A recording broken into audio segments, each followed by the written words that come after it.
السلام علیکم۔ میں آج اس ویڈیو پیغام کے ذریعے مہاجروں کی جو موجودہ قیادت ہے، جس میں MQM پاکستان، PIB بہادرآباد اور دوسرے آفاق احمد اور ڈاکٹر سلیم حیدر، ان سب کو سے میرا ایک یہ سوال ہے، خصوصاً MQM سے۔ سوال یہ ہے کہ ویسے تو پاکستان پیپلز پارٹی نے جو ابھی لیاقت آباد ٹنکی گراؤنڈ میں جلسہ کیا،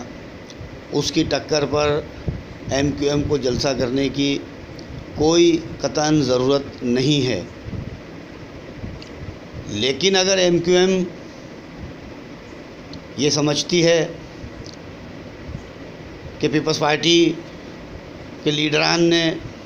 جو لیاقت آباد میں کھڑے ہو کر بات کی، اس کا اگر کوئی جواب دینا چاہتے ہیں، تو میں اپنے ان دوستوں سے اور رہنماؤں سے میری یہ گزارش ہے کہ آپ نے اگر جلسہ کرنا ہے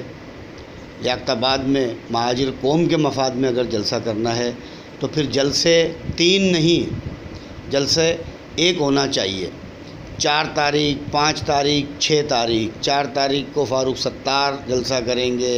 5 تاریخ کو بہادرآباد جلسہ کرے گا، 6 تاریخ کو پھر آفاق احمد جلسہ کرنے کے آ رہے ہیں، پھر کسی دن 8ویں 9ویں تاریخ کو ہو سکتا ہے کہ ڈاکٹر سلیم حیدر بھی کوئی جلسے کا اعلان کر دیں۔ تو میری ان اپنے تمام رہنماؤں سے یہ گزارش ہے کہ اگر آپ نے جلسہ کرنا ہے،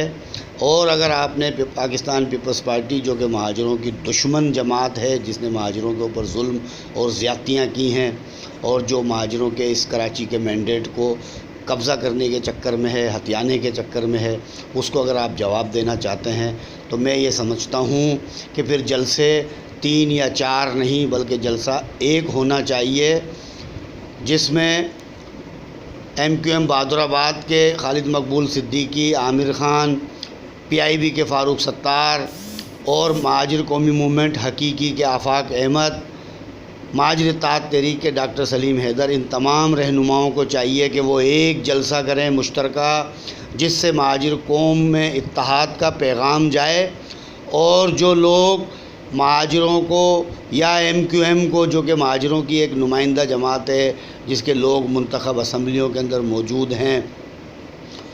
اس کے بارے میں منتشر قومی موومنٹ کہا جا رہا ہے، یہ کہا جا رہا ہے کہ مہاجروں کا مینڈیٹ جو ہے وہ ختم ہو گیا۔ اگر آپ نے پیپلز پارٹی کو جواب دینا ہے، اور اگر مہاجر قوم کی کوئی خدمت کرنی ہے، مہاجر قوم کو کوئی اتحاد کا پیغام دینا ہے، یکجہتی کا پیغام دینا ہے، تو پھر میری آپ تمام رہنماؤں سے گزارش ہے کہ آپ جلسہ 1 کریں، جس میں تمام قیادت موجود ہو، تاکہ جو ابھی آج موجودہ حالات ہیں، جو مہاجر قوم پریشانی کے اندر ہے، اور جو مہاجر قوم کے مسائل حل نہیں ہو پا رہے ہیں، اس کو اتحاد کا پیغام جائے، اور پیپلز پارٹی اور مہاجر دشمنوں کو بھی یہ پیغام جائے کہ مہاجر منتشر نہیں، مہاجر متحد ہیں، اور مہاجر قوم کا اب آج کے ان حالات میں تمام مسائل کو چھوڑ کر، کوٹا سسٹم ہو، پانی کا ہو، گیس کا ہو، بجلی کا ہو، یہ نالیوں کا ہو، صفائی کا ہو، ان سب مسائل کو حل ہو جائیں گے۔ 1 پوائنٹ ایجنڈا، متروکہ سندھ ہمارا، جنوبی سندھ ہمارا، کراچی صوبہ، نام کوئی بھی ہو، مہاجروں کے لیے اس وقت ایک علیحدہ صوبے کا قیام انتہائی ضروری ہے، جس کے لیے یہ تمام مہاجر قیادت جو ہے وہ ایک ہو جائے اور اتحاد کر لے۔ مہاجروں کا مسئلے کا حل یہی ہے، نہ کہ الگ الگ جلسے کرنے کے اندر مہاجر قوم کا اتحاد نہیں ہے، اور ان جلسے کرنے کا کوئی خاطر خواہ فائدہ نہیں ہوگا۔ اگر مہاجروں کے مینڈیٹ کو اب ایک کرنا ہے اور اپنی پاور کو برقرار رکھنا ہے، تو پھر مہاجروں کو متحد ہونا پڑے گا۔ اس کے بغیر میں سمجھتا ہوں کہ یہ جلسے کرنا بے معنی ہے، ان جلسوں کا کوئی فائدہ نہیں ہے، قوم کو اس کا کوئی فائدہ نہیں ہے۔ جو قیادتیں اپنے اپنے طور پر علیحدہ ٹکڑوں میں جلسے کر رہی ہیں، شاید ان کو کوئی فائدہ پہنچ جائے، لیکن مہاجر قوم کو من حیث القوم کوئی فائدہ نہیں ہوگا ان جلسوں کا، لہٰذا اپنی توانائی ضائع کرنے کے برابر ہیں۔ اگر جلسہ کرنا ہے تو پھر میں یہ کہتا ہوں کہ ایک جلسہ ہونا چاہیے جس کے اندر بہادر آباد بھی ہو، PIB بھی ہو، لانڈی سے آفاق احمد بھی ہوں اور گلشن سے ڈاکٹر سلیم حیدر بھی ہوں، تبھی جا کر اس قوم کو متحد اور منظم رکھ سکتے ہیں، اور آنے والے 2018 کے الیکشن کے اندر مہاجر قوم جو ہے وہ اپنے مینڈیٹ کو برقرار رکھ سکتی ہے۔